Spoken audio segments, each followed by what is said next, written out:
The Standard Model and general relativity are the dual pillars of modern physics, describing the behavior of matter and the curvature of space with extreme precision. However, these frameworks are phenomenological. They describe the patterns we observe without explaining the underlying mechanism that generates the specific values we measure in nature. This creates a dependency on free parameters, at least 19 in the Standard Model alone, including the specific masses of particles and the strengths of the fundamental forces. Because the current theories cannot derive these numbers from first principles, physicists must measure them in a lab and manually insert them into the equations to make the math match reality. Unified dynamics proposes a different approach, a strictly generative framework designed to operate with zero free parameters. Within this architecture, physical constants are not arbitrary values to be measured, but the inevitable mathematical consequences of a foundational geometry. This framework is built around 28 specific zero-parameter predictions. Rather than a set of abstract ideas, these are organized as a formal scorecard for technical review. The system requires exactly one input scale, a baseline energy of approximately 83 kiloelectron volts, from which all other structural constants are derived. This global theory scorecard tracks the program's claims, categorizing them into 14 locked primitives, 6 derived structures, and 8 bridge candidates. This separates results already locked as exact geometric derivations from interpretive bridges still requiring independent community scrutiny. By setting these explicit targets, the theory replaces traditional parameter fitting with a constrained mathematical roadmap where every prediction is fixed and falsifiable. To evaluate these predictions, we must look at the primitive physical substrate from which constants emerge.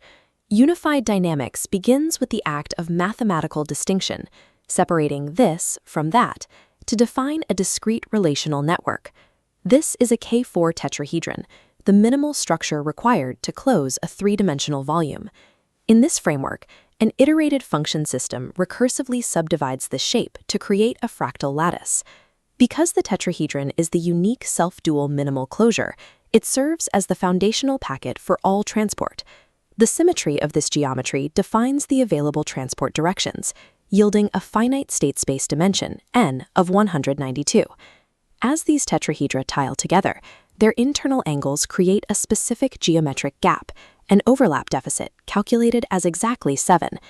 Dividing this deficit by the state space of 192 produces the master scalar, x equals 7 over 192. This single derived ratio acts as the generative engine for the framework, setting the fixed values for physical constants. These constants are categorized as locked primitives, the direct topological results of the K4 substrate. The geometry forces the basic parameters we see in our universe, exactly 3 spatial dimensions, 3 generations of fermions, 3 quark colors, and 8 gluons. It also accounts for cosmological data.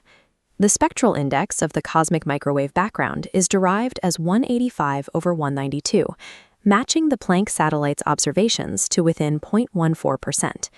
In the gauge sector, the bare fine structure constant emerges as 960 over 7, and the Weinberg angle at unification evaluates to exactly 3 over 11. This approach also addresses the mass hierarchy of particles by treating masses as different depths of a single recursive operator. We can calculate the neutral seed, the value S0, by counting the support required for a stable closure, 36 edge states, 6 faces, and 1 volume, totaling 43. This gives us the ratio 43 over 7. When combined with a heavy lift operator of 101 over 6, we can map the transition from the electron's baseline to the muon. Multiplying these geometric operators yields a muon to electron mass ratio of 207.3, matching the experimentally measured value to within 0.3%. Because these masses are derived from the internal combinatorics of the tetrahedral packet, the need to fit them by hand disappears. As we move into the derived structures tier, the algebraic rules begin to resemble the physics of our macro-scale world. In this framework, gravity is not an independent force or an assumed field. It is defined as a detour tax, the calculated transport cost of moving information across a discrete network that has been congested by the presence of mass. This brings us to the cosmological constant, or lambda. Standard quantum field theory predicts a vacuum energy 120 orders of magnitude larger than what we observe. The iterated function system lattice naturally screens this energy. Calculating the suppression across discrete layers derives a value near 10 to the negative 123rd, matching observations. This suggests that the smooth equations of general relativity are actually the large-scale averages of these underlying discrete interactions. The lack of free parameters makes the theory highly vulnerable. Because the constants are geometrically locked, the framework cannot be tuned to match a new discovery. The authors have provided 7 specific falsification criteria, conditions that, if met, would invalidate the entire geometry. For instance, the theory would be falsified by the empirical discovery of magnetic monopoles, or if the bare fine structure constant is proven to differ from the derived 960/7. It would also fail if experimentalists detect deviations from general relativity in ordinary matter that do not match the theory's predicted accommodation channels. This structural vulnerability is what distinguishes a rigorous theory from one that can be endlessly adjusted to fit any data. The core proposal of unified dynamics is that the constants of our nature are not arbitrary. This zoom from the scale of galaxy clusters down to the microscopic lattice illustrates the connection between all physical phenomena and a single geometric substrate.